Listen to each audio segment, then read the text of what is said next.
Hello and welcome to my channel. दोस्तों आज हम देखने वाले हैं एक ज़ॉम्बी सर्वाइवल कोरियन मूवी को जिसका नाम है अलाइव। मूवी के ओपनिंग सीन में हमें एक लड़का दिखाया जाता है, उसका नाम जॉन वू होता है। वो अपनी फैमिली के साथ उस फ्लैट में रहता है। एक दिन जब वो सोकर उठता है तो उसे अपनी मॉम का लेटर मिलता है जिसमें वो बताती है कि वो मार्केट जा रही है। वो जल्दी में थी तो इसलिए बिना बताए निकल गई। उसके बाद वो अपने दोस्तों के साथ पबजी खेलने लगता है। थोड़ी देर बाद उसके फोन पर एक इमरजेंसी मैसेज आता है। सियोल शहर में अचानक से कोई खतरनाक वायरस फैल गया है जिससे इन्फेक्ट होकर लोग जानवरों की तरह बिहेव कर रहे हैं। जॉन वू अपनी बालकनी से नीचे देखता है तो चारों तरफ भगदड़ मची पड़ी है। लोग एक दूसरे को खा रहे हैं। दूसरी तरफ कुछ लोग अपनी जान बचाकर भागने में लगे हैं। जॉन वू ये सब देखकर काफी घबरा जाता है। वो देखता है कि एक बेटी अपनी ही माँ को खा रही है। जॉन वू थोड़ा सा डोर ओपन करके बाहर देखता है तो उसका एक पड़ोसी जबरदस्ती अंदर आ जाता है। जॉन वू उसे बाहर निकलने को बोलता है लेकिन वो कहता है कि वो बस वॉशरूम यूज करने के बाद यहाँ से चला जाएगा। उसे भी किसी इन्फेक्टेड पर्सन ने काट लिया था। वॉशरूम से बाहर निकलने के बाद वो भी एक ज़ॉम्बी में कन्वर्ट होने लगता है और जॉन वू पर अटैक कर देता है, लेकिन जॉन वू उसे धक्का मारकर फ्लैट से बाहर निकाल देता है। उसके बाद वो अपने फ्रिज को रुकावट के लिए दरवाजे के आगे लगा देता है। उसकी मॉम का मैसेज आता है कि वो लोग एक सेफ जगह पर महफूज हैं और तुम भी किसी के लिए दरवाजा मत खोलना, तुम्हें जिंदा रहना होगा। जॉन वू मोटिवेशन के लिए उस बात को नोट करके अपनी फैमिली पिक्चर पर लगा देता है। वो दिन ऐसे ही बीत जाता है। दूसरे दिन जॉन वू जब सोकर उठता है तो वो अपनी मॉम को कॉल करने की कोशिश करता है, लेकिन नेटवर्क इशू की वजह से कॉल कनेक्ट नहीं हो पाती है। वो अपने अपार्टमेंट के नंबर और एड्रेस के साथ मदद के लिए एक फोटो को इंटरनेट पे पोस्ट कर देता है। उसके बाद वो अपने ड्रोन को उड़ाकर आसपास का माहौल देखता है। सब जगह ज़ॉम्बी घूम रहे होते हैं। वो कंप्यूटर पर गेम खेलने की कोशिश करता है लेकिन उसका इंटरनेट कनेक्शन भी टूट जाता है। रात के टाइम वो देखता है कि एक फीमेल पुलिस ऑफिसर रोड पर भाग रही होती है। वो अपनी जान बचाने की पूरी कोशिश करती है लेकिन वो भी बच नहीं पाती है। तभी उसे अपने दरवाजे पर किसी की आवाज आती है। वो जाकर देखता है तो एक ज़ॉम्बी उस फ्रिज के पीछे खड़ा होता है। वो उस पर अटैक करने की कोशिश करता है। हालांकि जॉन वू उसे रोकने की पूरी कोशिश करता है, लेकिन जब सिचुएशन आउट ऑफ कंट्रोल हो जाती है तो वो भागकर अपनी बालकनी के रेलिंग्स पर लटक जाता है और वो ज़ॉम्बी उसे खाने के चक्कर में वहां से नीचे गिरकर मर जाता है। उसके बाद वो फिर से अपने दरवाजे को अच्छे से लॉक कर देता है। एक हफ्ता ऐसे ही निकल जाता है और कोई भी उसे बचाने नहीं आता है। टीवी पर न्यूज में बताया जाता है कि ये ज़ॉम्बी घर के दरवाजे और विंडोज को ओपन कर सकते हैं। ये अपने डेली रूटीन के काम को याद रख सकते हैं और उनकी सुनने और स्मेल करने की क्षमता बहुत ज्यादा है। जॉन वू देखता है कि उसके घर में पानी आना बंद हो गया है और ऐसे ही एक हफ्ता और बीत जाता है। 15वें दिन तक जॉन वू घर में अकेले रहकर पागल होने लगता है। वो अपने घर में शराब पी रहा होता है जिसकी इजाजत उसे बिल्कुल भी नहीं होती है। वो गाने सुनकर खुद को शांत करने की कोशिश करता है। उसे हेल्यूसिनेशन होने लगता है। उसे अपनी फैमिली मेंबर्स वापस आते दिखाई देते हैं, लेकिन जल्दी ही वो सपनों की दुनिया से बाहर आ जाता है। बहुत ज्यादा फ्रस्ट्रेशन की वजह से वो रोने लगता है। उसी टाइम उसके फोन पर एक मैसेज आता है जिसके बाद वो अपनी मॉम को कॉल करता है। वो बाहर लटककर अपने फोन को ऊपर उठाकर नेटवर्क लाने की कोशिश करता है। कॉल पर उसे पता चलता है कि उसकी फैमिली भी ज़ॉम्बी की चपेट में आ चुकी है। फोन पर उसकी मॉम की रोने और चिल्लाने की आवाजें आ रही थी। ये सब सुनकर वो गुस्से से पागल हो जाता है और अपने रूम से बाहर निकलकर ज़ॉम्बीज को मारना शुरू कर देता है। लेकिन जब वो बहुत सारे ज़ॉम्बीज को अपनी तरफ आते हुए देखता है तो उसका सारा गुस्सा एक सेकंड में खत्म हो जाता है और वो डरकर वहां से भागने लगता है। और थोड़ी देर बाद मौका मिलते ही वो वापस अपने फ्लैट में अंदर आ जाता है। जॉन वू किस्मत वाला था जो बाहर जाकर भी जिंदा लौट आया। 20 दिन गुजर जाते हैं और उसके घर में खाने का सामान भी खत्म हो जाता है। अकेले रहकर उसकी हिम्मत टूट जाती है। ज़ॉम्बी के हाथों मरने की बजाय वो सुसाइड करने का डिसीजन करता है। वो अपने घर में एक फांसी के फंदे पर लटक जाता है। तभी सामने के फ्लैट में से कोई उसके मुंह पर लेजर लाइट को चलाता है और उसे मरने से रोकता है। उसके बाद वो वहां से नीचे गिर जाता है। वो देखता है कि सामने एक लड़की है। जॉन वू को लगा था कि उस इलाके में वो ही अकेला जिंदा बचा था, लेकिन जब वो उस लड़की को देखता है तो उसे थोड़ा अच्छा महसूस होता है। वो लड़की उसे 7 घंटे बाद दोबारा से बालकनी पर आने का इशारा करती है। उस लड़की का नाम यूबिन होता है। वो काफी समझदार होती है। उसने अपने घर में एक ट्रैप बना रखा था जिससे कोई भी ज़ॉम्बी अंदर आते ही उसमें मर जाएगा।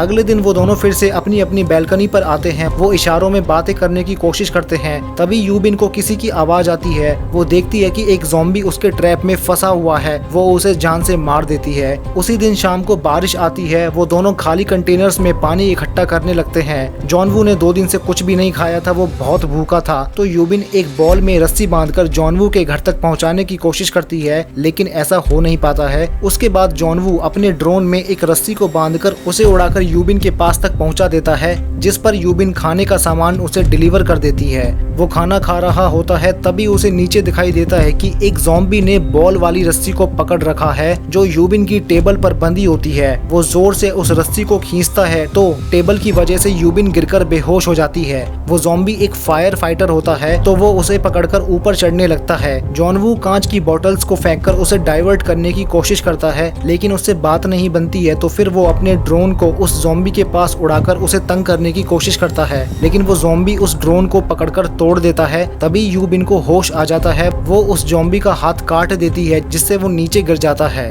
जॉन वू के पास दोबारा से खाने की कमी हो जाती है। वो पास के फ्लैट में खाना ढूंढने निकल जाता है। किसी दूसरे के फ्लैट में जाकर वो फ्रिज से काफी सारा खाना इकट्ठा करता है। इसके अलावा वो कुछ और चीजें भी वहाँ से उठाता है, जैसे कि ईयरफोन्स, जैकेट, और तभी उसे वहाँ पर एक वॉकी टॉकी का पेयर मिलता है। वो उसे भी ले लेता है। जॉन वू वहाँ पर एक फीमेल ज़ॉम्बी की डेड बॉडी को देखता है, तभी उसके पीछे से एक ज़ॉम्बी उस पर अटैक कर देता है, लेकिन इस बार भी वो बच जाता है और भागकर अपने फ्लैट में वापस आ जाता है। वो थोड़ा खाना खाता है और थोड़ा सा यूबिन के लिए भी भेज देता है। खाने के साथ वो उस वॉकी टॉकी का एक फोन भी उसमें रख देता है, जिसके बाद वो दोनों अब आपस में बात कर सकते हैं। तभी अचानक से उन्हें बाहर की तरफ शोर सुनाई देता है। वो सारे ज़ॉम्बी एक बिल्डिंग में जा रहे होते हैं। उनमें से कुछ यूबिन के रूम के पास से गुजर रहे होते हैं। तभी बात करते वक्त गलती से यूबिन अपने रूम में कुछ सामान गिरा देती है, जिसकी आवाज सुनकर वो ज़ॉम्बी यूबिन की तरफ आने लगते हैं। लेकिन उससे जस्ट पहले जॉन वू लैंडलाइन से यूबिन की बिल्डिंग में कॉल कर देता है। टेलीफोन की आवाज से वो सारे ज़ॉम्बी दूसरी तरफ चले जाते हैं और यूबिन बच जाती है। उसके बाद वो दोनों वहाँ से निकलकर 8वीं मंजिल पर जाने की तैयारी करते हैं, क्योंकि यूबिन का मानना है कि 8वीं मंजिल पर कोई नहीं है, लेकिन वो गेट से नहीं बल्कि बाहर लटककर वहाँ से जाने वाले हैं। पहले यूबिन नीचे कूद जाती है, जो एक एक करके ज़ॉम्बी से बचकर भागने लगती है,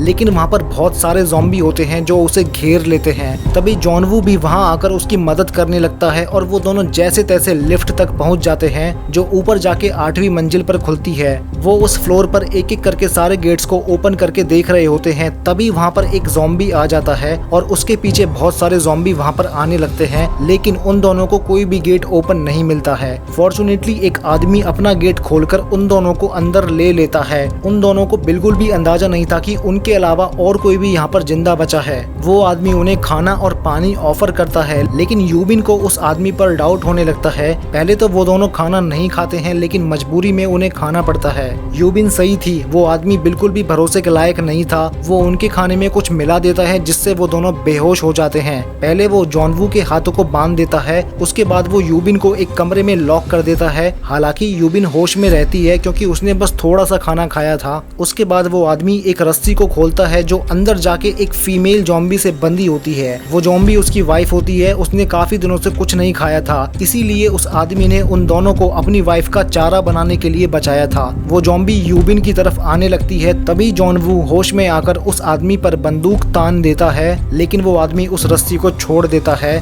थोड़ी देर के लिए अंदर सब शांत हो जाता है, तो वो आदमी रूम को वापस अनलॉक करके देखता है। यूबिन ने बहुत ही चालाकी से उस ज़ॉम्बी का मुंह कपड़े से बांध दिया था और दरवाजा खुलते ही वो उस ज़ॉम्बी को छोड़ देती है, जिससे वो अपने ही पति को खाने लगती है। उसके बाद यूबिन उन दोनों को गोली मार देती है। गोलियों की आवाज सुनकर वहाँ के सारे ज़ॉम्बी उनकी तरफ आने लगते हैं। वो दोनों समझ जाते हैं कि अब उनका यहाँ जिंदा बच पाना इम्पॉसिबल है। तभी उन्हें हेलीकॉप्टर की आवाज आती है। वो दोनों तुरंत छत की तरफ निकलते हैं। जॉन वू अपनी पूरी जान लगाकर सारे ज़ॉम्बीज को रोकने की कोशिश करता है। वो दोनों जानते थे कि अपनी जान बचाने का उनके पास ये आखिरी मौका है। जैसे तैसे वो दोनों छत पर पहुंच जाते हैं, लेकिन हेलीकॉप्टर वहां से जा चुका था। सारे ज़ॉम्बी गेट तोड़कर उनके पास आने लगते हैं, लेकिन तभी लास्ट मोमेंट पर एक हेलीकॉप्टर उनके पीछे से आता है। रेस्क्यू टीम गोली चलाकर उन सारे ज़ॉम्बीज को मारने लगती है और जल्दी से यूबिन और जॉन वू को हेलीकॉप्टर में चढ़ा लिया जाता है। फाइनली वो दोनों जिंदा बच जाते हैं और वो दोनों एक दूसरे की तरफ देखकर मुस्कुराने लगते हैं और यहीं पे ये मूवी एंड हो जाती है।